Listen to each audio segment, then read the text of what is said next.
Wholeness, welcome to Wisdom Wednesday.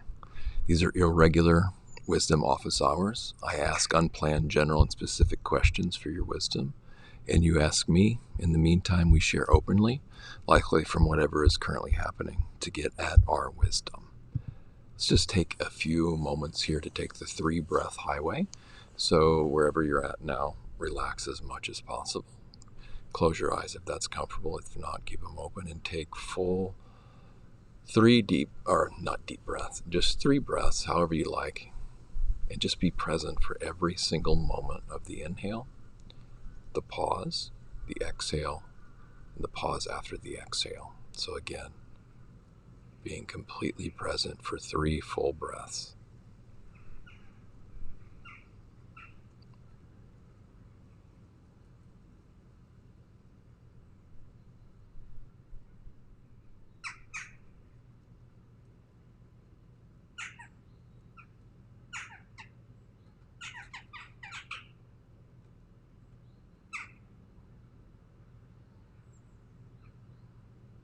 Okay, you're welcome to continue being with your breath and meditating.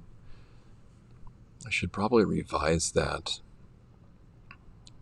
description because I actually do have a theme in mind most times when I come to these, although it's rare that I plan it out in detail, writing notes or anything. So today I actually want to talk about, do you want to be right and fighting to be understood, or do you want to be well? So this is one that I learned a while back and then seemingly forgot about, or kind of could have done better, room for improvement. And now recently reflecting and practicing on this again. So I know in my experience, kind of raised in a family and maybe culture and society where some people found value, including myself, in being right, proving that I was right, and usually it's at the expense of someone else. And, when it gets extreme, do whatever I can to prove my point, to be right. And if that means tearing down the other person to prove I'm right, then so be it, because that satisfaction of being right was one of the things they're after. And this notion of kind of a distorted principle that there was some kind of high-mindedness or righteousness involved with having to defend an idea or position. And upon further reflection, obviously this is not always the most helpful thing to do. And what it comes down to is how it's done, actually.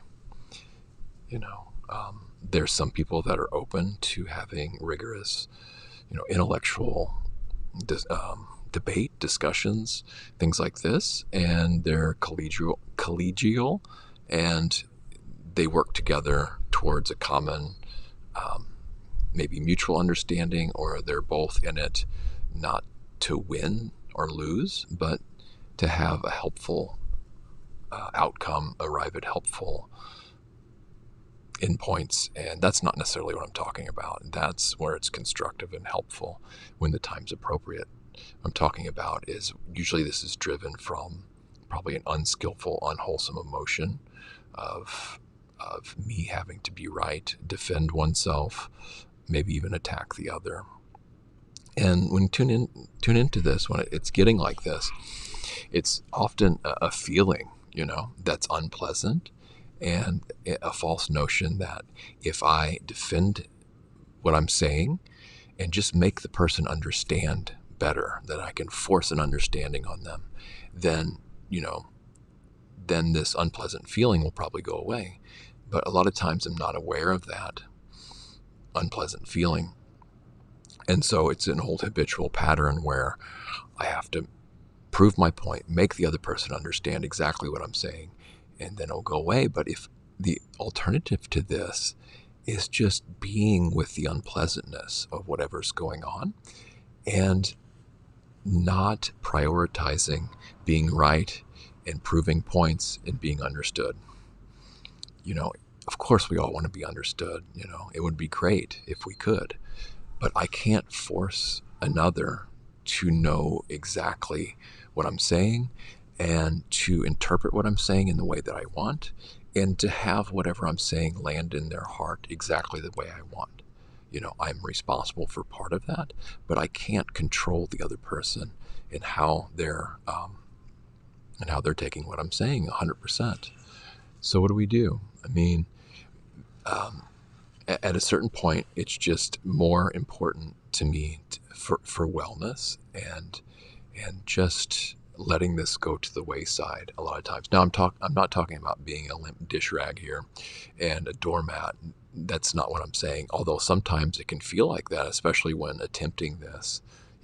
When there's so much habit energy into assertiveness and being right and proving my point and really getting something across. And so when I start to consider alternatives to that, then it might feel like I'm getting walked on, disrespected, not not honored.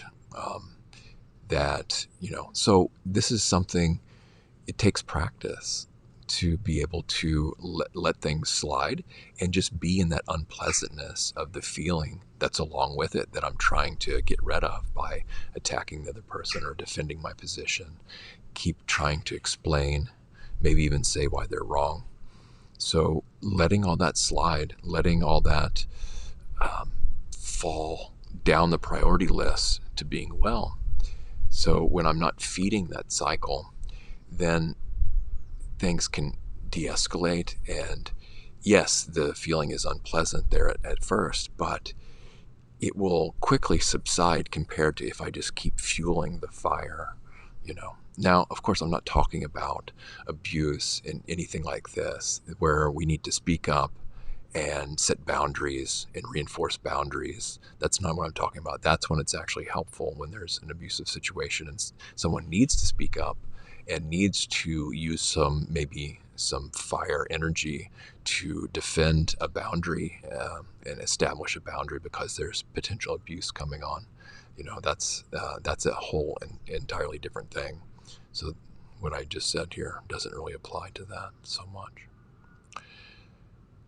So does anybody have any questions? Would they like to share anything about having to be right, having to be understood 100% the way they want to be understood? And does anybody practice with this, letting go of doing this and how it can actually be of benefit and wellness and helpful? The other thing I was reflecting on is I've been listening to quite a bit of like Dharma podcasts lately. And I know I've kind of promoted in the past kind of a rigorous examination of texts and teachings and, questioning these to get at truth and wisdom, and really investigating to see and know these for ourselves. And I'm being a little bit vague here. And of course, there's a time for that, and we have to do investigation, see and know things for ourselves. But at a certain point, how much is it getting unbalanced towards wisdom, and the kind of the faith aspect is waning, So if it gets overly to the wisdom side, it gets cold and it gets too intellectual.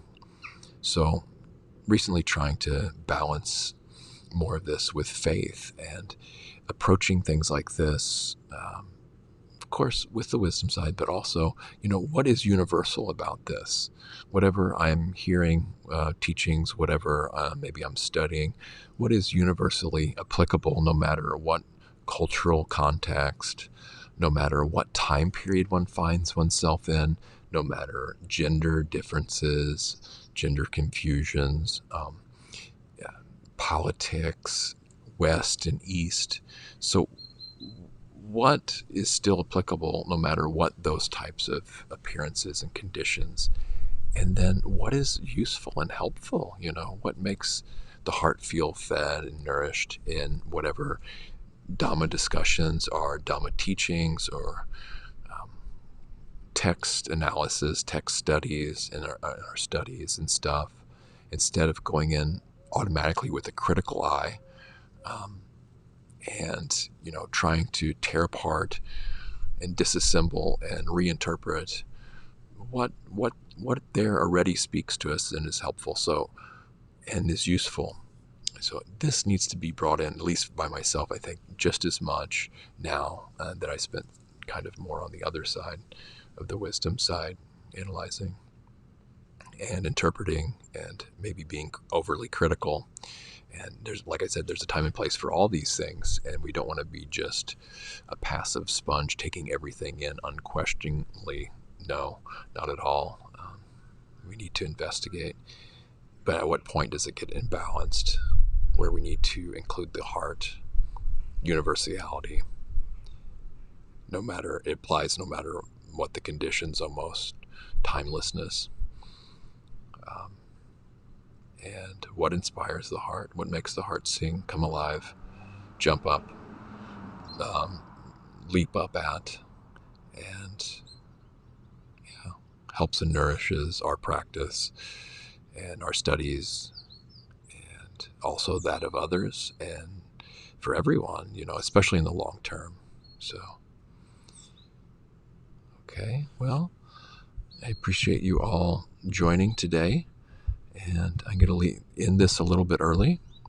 Usually go to 15 minutes, but I think this is pretty much all I have to say, unless anyone has any comments or questions. All right. Much love to you all. May you be inspired. May all that you encounter be helpful. And may you be well.